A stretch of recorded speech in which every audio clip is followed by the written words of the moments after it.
The Middle East, a cauldron of ancient grievances and modern ambitions, simmers once again.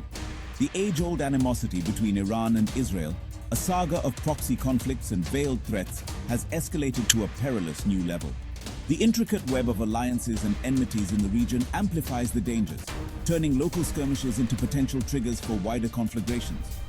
The specter of conflict, with its devastating human cost, now looms large, demanding a clear-eyed understanding of the historical currents and contemporary realities that have brought us to this precipice. At the heart of this volatile dynamic lies the unresolved question of Palestine, a Gordian knot entangling history, religion, and national identity. Iran's support for Palestinian militant groups, including Hamas in Gaza and Hezbollah in Lebanon, directly challenges Israel's security concerns. This proxy conflict, playing out on multiple fronts, fuels a cycle of violence that undermines any hope for a lasting peace. The recent escalation, dubbed Operation True Promise by Iran, marks a dangerous departure from the past. For the first time, Iran has openly claimed responsibility for a direct attack on Israeli soil, shattering decades of carefully cultivated ambiguity. This audacious move has raised the stakes considerably, pushing the region closer to the brink of a full-blown war with unforeseen consequences.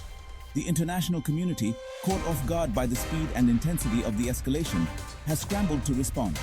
The United States, acutely aware of the potential for the conflict to spiral out of control, has called for restraint on all sides, while reaffirming its unwavering support for Israel. Russia, with its own interests in the region, has urged a return to diplomacy, offering to mediate between the warring parties. The immediate trigger for the current crisis remains shrouded in conflicting narratives. Israel claims that Operation True Promise was a preemptive strike against an imminent threat posed by Hezbollah, the Iranian-backed Shiite militia operating in southern Lebanon. Iran, however, insists that the attack was a measured response to a series of Israeli provocations, including airstrikes against its allies in Syria and covert operations inside Iran itself. Hezbollah, a formidable fighting force with a long history of confrontation with Israel, has emerged as a central player in this unfolding drama. The group, which fought Israel to a standstill in the 2006 Lebanon War, has amassed a vast arsenal of rockets and missiles, many supplied by Iran, capable of striking deep inside Israeli territory. Israel views Hezbollah's growing military capabilities as an existential threat, justifying its policy of preemptive strikes against the group's assets in Syria and elsewhere. Adding to the volatility is the presence of the Iron Dome, Israel's sophisticated missile defense system, which has proven remarkably effective in intercepting and destroying incoming rockets and missiles.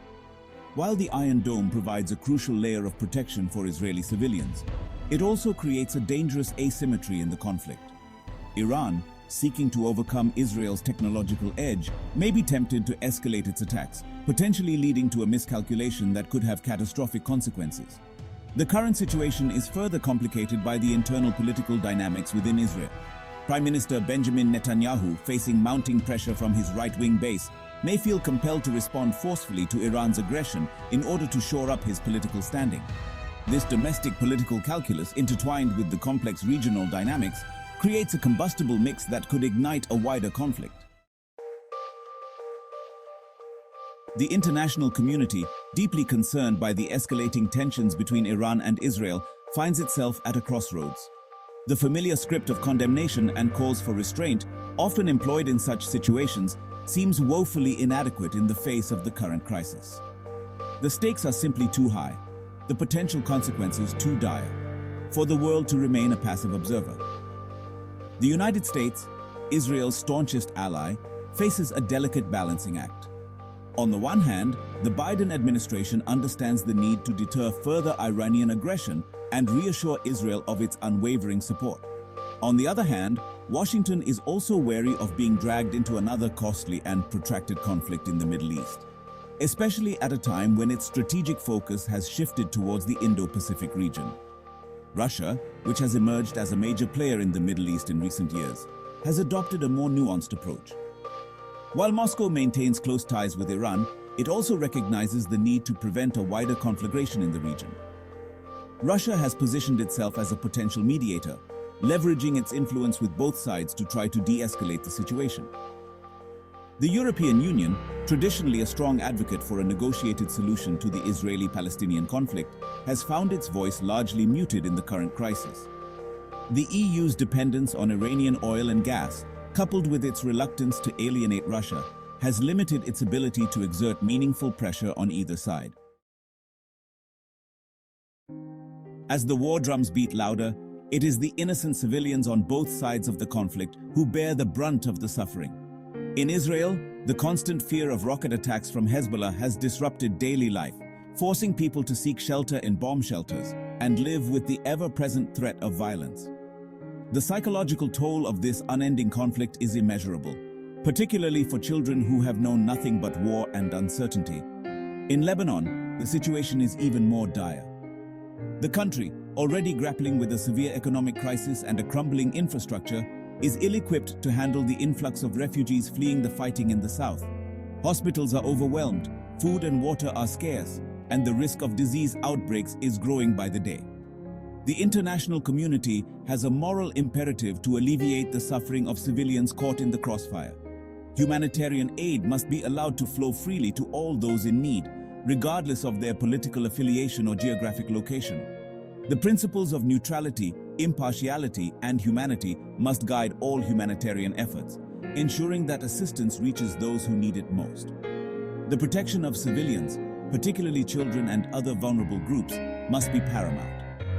International humanitarian law, including the Geneva Conventions, provides a clear framework for the protection of civilians during armed conflict. All parties to the conflict must respect their obligations under international law and be held accountable for any violations. As the fog of war descends upon the region, it is imperative to cut through the propaganda and misinformation that often accompany such conflicts. A clear-eyed assessment of the situation, based on verified facts and credible sources, is essential to understanding the dynamics at play and identifying potential paths to de-escalation. The international community must demand transparency from all sides. Independent investigations into alleged war crimes or violations of international law should be conducted promptly and impartially. Those found responsible for such crimes must be held accountable, regardless of their position or affiliation. The role of social media in amplifying misinformation and exacerbating tensions cannot be overstated. Social media platforms have a responsibility to combat the spread of hate speech, incitement to violence, and other forms of harmful content. Governments and civil society organizations must work together to promote media literacy and critical thinking skills, empowering individuals to discern fact from fiction. In the midst of this chaos, it is important to remember that diplomacy remains the only viable path to a lasting peace. While the current situation may seem intractable, history teaches us that even the most bitter of conflicts can be resolved through dialogue and compromise. The road to peace will be long and arduous, but it is a journey that must be undertaken. A comprehensive approach, addressing the underlying causes of the conflict, is essential.